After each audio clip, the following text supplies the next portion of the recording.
to accept Medicaid expansion that is being offered to our state. It will provide us significant investment. There's a reason that I am saying this, not at a health clinic, not at a hospital.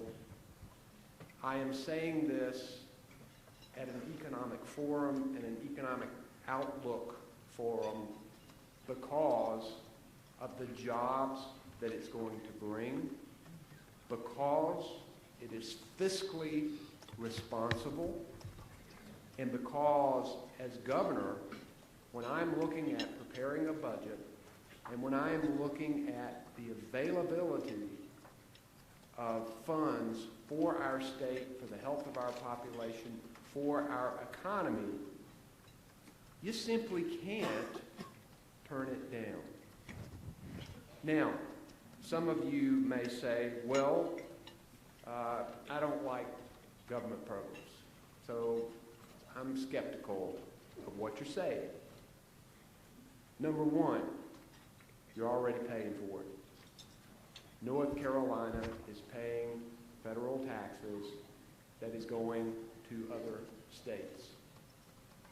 There have been conservative Republican governors like Mike Pence, who is our vice president, like Chris Christie, like John Kasich, who understood that this was an economic decision for their state and that it was important to do. So we're already paying for it. The decision has been made. Secondly, if you're in business, you don't like inefficiencies. And what is happening now is indigent care is occurring at the most expensive rate. You have people who are going to emergency rooms, which is the highest cost. That affects all of us. It affects our health care plans. It affects the teachers and state employees plan. It affects the direct cost to us. It is common sense for North Carolina to keep its options open as we go into this new healthcare arena under a Trump presidency. One of the things that I've read a lot about and talked to a lot of people is that, yes, you do expect changes in the healthcare system and the delivery and changes in the Affordable Care Act that's coming.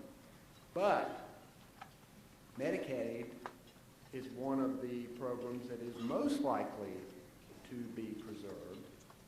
And even if it is changed in some way, for example, block grants to the states, and I don't support that, but if it is, then by expanding, North Carolina is in a much better position to make sure that it gets its fair share. I am planning to file an amendment to our plan by Friday. I believe that time is of the essence because there are potential changes coming down the pike. So I believe that North Carolina needs to move forward with this plan. But in order for it to be successful, we have to have some cooperation, and specifically, we have to make sure that North Carolina meets its match.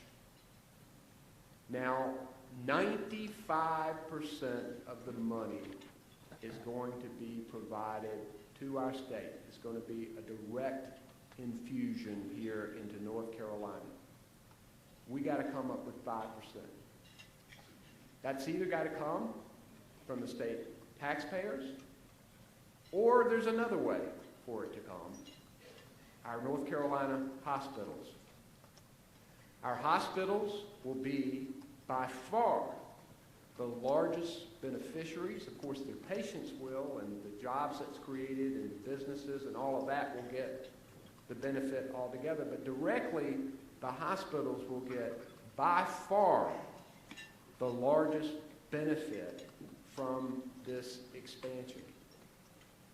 I would call on the North Carolina hospitals to step up.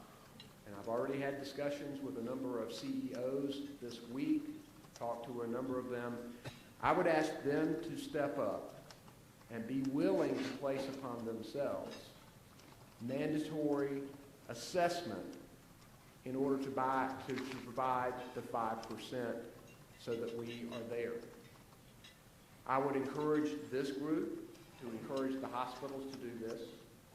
I would encourage this group to encourage the General Assembly to work with us. I plan to meet with all of the leaders about these proposals that are going to be going up. And there can be a direct appropriation. There can be an assessment on the hospitals. But I encourage all of you to help us push this forward so that it can happen, so that North Carolina is in the best position fiscally to be ready to meet the new health care challenges.